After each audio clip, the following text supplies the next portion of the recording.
নাকা বিয়া রেজিস্ট্রি করতে গিয়ে অতিরিক্ত টাকা নেবেন না। 1 লক্ষ টাকায় 1400, 5 লক্ষ টাকায় 7000, এরপরে প্রতি লাখে 100, এটাই আপনি মেনে চলবেন। যৌতুক দেওয়া নেওয়া শাস্তিযোগ্য অপরাধ, যৌতুক একটি সামাজিক বিধি, যৌতুক প্রথা বন্ধ হোক, জাতির জন্য অভিশাপ, এগুলো মানুষকে বোঝাতে হবে। মুসলিম নাকা রেজিস্টার ফোরাম যেটা আপনারা করেছেন, রাজনীতি মুক্ত রাখবেন। কোনো পলিটিক্যাল এলিমেন্টকে যদি আপনি হাইলাইট করেন, সামনে সভাপতি সেক্রেটারি এই সেই করেন, তাহলে এটা পরবর্তী সময়ে প্রশ্নবিদ্ধ হয়ে যাবে। ক্ষমতার বলাবদল হয়। জুলাইয়ের আগে আরেক সরকার ছিল, নির্বাচন যদি যথাসময়ে হয়, ডিসেম্বরে হয় বা আরও পরে হয়, তাহলে জুনেও যদি হয়, তাহলে আরেকটা সরকার আসবে। তখন আপনারা কাজ করতে বেগ পাবেন, কষ্ট পাবেন। রাজনীতি যদি যার ন্যায়তে করতে হয়, there are many platforms of politics, রাজনীতি সেখানে আপনারা করেন। মুসলিম নাকা রেজিস্টারের ফোরামে রাজনীতি ঢুকিয়ে এইটার অগ্রযাত্রাকে রোধ করে দেবেন না।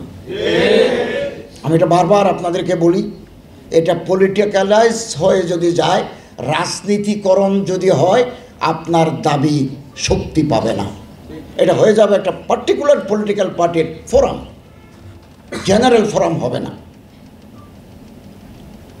2, নাকা বিয়া রেজিস্ট্রি করতে গিয়ে অতিরিক্ত টাকা নেবেন না। 1 লক্ষ টাকায় 1400, 5 লক্ষ টাকায় 7000, এরপরে প্রতি লাখে 100, এটাই আপনি মেনে চলবেন। রসিদ দেবেন। টানা 7মবারের মতো বেস্ট টিস্যু পেপার ব্র্যান্ড হিসেবে স্বীকৃতি পেয়েছে বসুন্ধরা টিস্যু। বহু জায়গায় আপনারা অথবা আপনাদের মুহুরিরা অতিরিক্ত টাকা আদায় করে। আমি একটা উদাহরণ দিয়ে আপনাদের বলি। চট্টগ্রাম, আমি তখন এমএস কলেজের প্রফেসর, চট্টগ্রাম শহরে একটা বিয়ে হবে। আমি বিয়েটা পড়াবো একটা মসজিদে। যিনি বিয়ে করবেন উনি চট্টগ্রামের এই এক্সিকিউটিভ ম্যাজিস্ট্রেট, না জুডিশিয়াল ম্যাজিস্ট্রেট তিনি। তো আরও যারা আসছেন, ফেনীর ট্রাইব্যুনালের প্রধান আসছেন, ওখানে একটা ভূমি ট্রাইব্যুনাল না প্রশাসন ট্রাইব্যুনাল আছে, উনি আসছেন। চট্টগ্রাম কোর্টের এক্সিকিউটিভ এবং জুডিশিয়াল ম্যাজিস্ট্রেটটা ভর্তি। যে লোকটা আসছেন উনি কাজী নয়, উনি মুহুরি। উনি একটা মোটা অ্যামাউন্ট দিলেন। তো সিনিয়র জজ বলতেছেন, আপনি এতগুলো টাকা দাবি করছেন কেন? আমি তো রেট জানি, আমি বসা, আমি রেট জানি। উনি বলতেছেন ওনাকে এই টাকা দাও, কিছু পদবা টদবা বেশি করে দাও। উনি এটা মানতে চাচ্ছেন না। তখন বললো যে এখানে এই জামাইও ম্যাজিস্ট্রেট, আমরা যারা সাক্ষী আছে, আমরাও বিচারক, আপনি কোর্টে এসে নেবেন, আপনার কাজীকে বলেন কোর্টে এসে টাকা নিতে।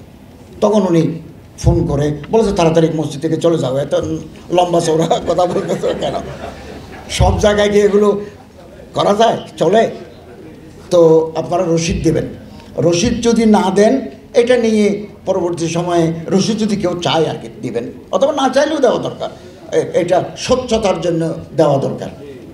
কেউ এর বাইরেও যদি আপনাকে কিছু হাদিয়া দেয়, তো হাদিয়াও আপনি কবুল করতে পারেন, এতে কোনো আপত্তি নেই।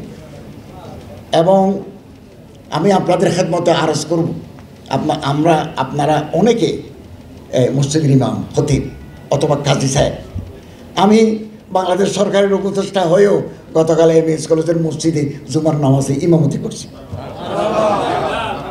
তো আমাদের কথা বলার সুযোগ আছে, বিভিন্ন ফোরামে আপনাদের আছে।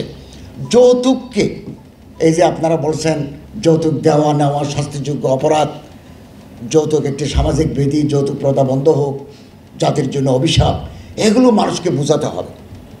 বিশেষ করে মেয়ের পক্ষ তো বাধ্য, কন্যা দায়গ্রস্ত পিতা আমরা, ভালো একটা জামাই পাইলে তাকে কিছু দিয়েছি কোনো প্রকারে রাজি করা, এর জন্য তো মেয়ের বাবারা উন্মুখ হয়ে আছে। আমরা যদি নিরুৎসাহিত করতে পারি যৌতুককে, চট্টগ্রাম ছাড়া বোধহয় বাংলাদেশের কোনো জেলায় এরকম যৌতুক দেওয়ার রেওয়াজ নেই। ঢাকাতে বরযাত্রী 50 জন,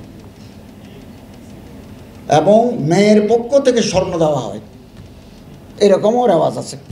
একটা রেস্টুরেন্টে 50 জন খাওয়াই দেবেন, এবং যৌতুক।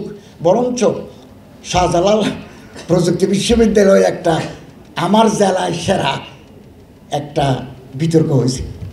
তো নোয়াখালীর একটা মেয়ে বলতেছে, চট্টগ্রামে তো মেয়ে পক্ষকে গটি বাটি লাঠি এগুলো দিয়ে মেয়ে পাত্রস্থ করতে হয়। চট্টগ্রামে এই বেদি বেশি, অন্যান্য জেলায় থাকলেও বেশি। আমরা যৌতুককে নিরুৎসাহিত করব। যৌতুকের কারণে বহু মেয়ের বিয়ে হচ্ছে না। এটা আমাদের জন্য সামাজিক অভিশাপ। এটা থেকে আমরা জাতি এবং সমাজকে মুক্তি দিতে চাই।